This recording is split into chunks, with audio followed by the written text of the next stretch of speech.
অনেক দিন পরে এমন একটা তরকারি দিয়ে পেটটা ভরে ভাত খেলাম, আলহামদুলিল্লাহ। আসসালামু আলাইকুম বন্ধুরা, কেমন আছেন? আশা করি সবাই অনেক বেশি ভালো আছেন। ঈদের পরে এই প্রথম মাছ রান্না করলাম আর এমন সবজি তরকারি দিয়ে পেটটা ভরে ভাত খেলাম। আপনারা বলুন, ভাবুন তো, ঈদের পর থেকে এই গোশের ঝোল, গোশের লেবড়ি এগুলো খেতে খেতে জানটা পাগল হয়ে গেল।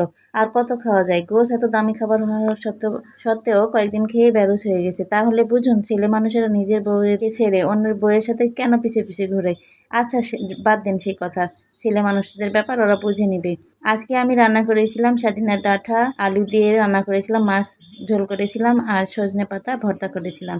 এগুলো দিয়ে মাশাআল্লাহ পেট ভরে ভাত খেয়েছিলাম।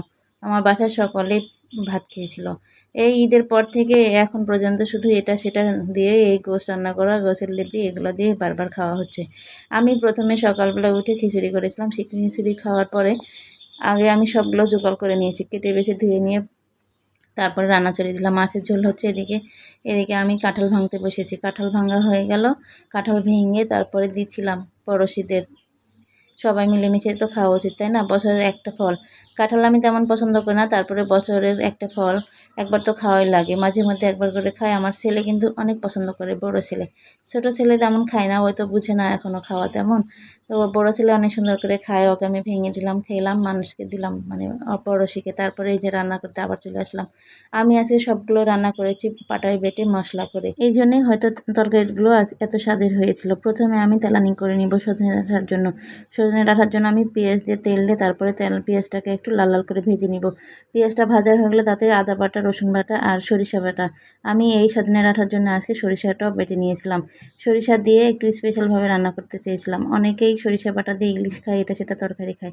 আর আমি আজকে রান্না করব সরিষার বাটা দিয়ে সজনে ডাঁটা।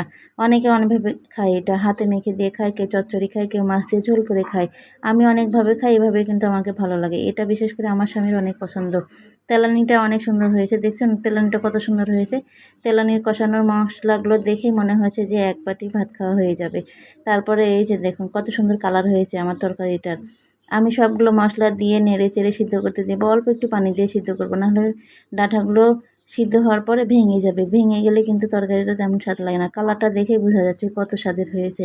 আমার যখন তরকারিটা হয়ে আসবে এমন মুহূর্তে একটু জিরার গুঁড়া ছিটিয়ে দেবো।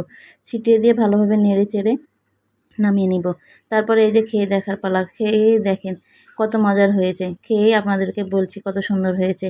মাশাআল্লাহ, অনেক সুন্দর হয়েছে, অনেক স্বাদের হয়েছে।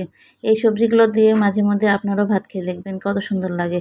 এই সবজি দিয়ে আজকে আমি সত্যি বলতে অনেক ভাত খেয়েছি। মাশাআল্লাহ, আলহামদুলিল্লাহ। আমার কাছে মনে হয় এভাবে রান্না করলে সজনে ডাঁটা সবচেয়ে বেশি সুন্দর হয়। এটা একটা অনেক সহজ পদ্ধতি।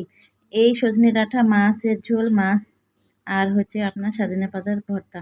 এটার সাথে ভাত খেতে কত যে মজা! সেই স্বাদ। সবাই ভালো থাকবেন। আল্লাহ হাফেজ।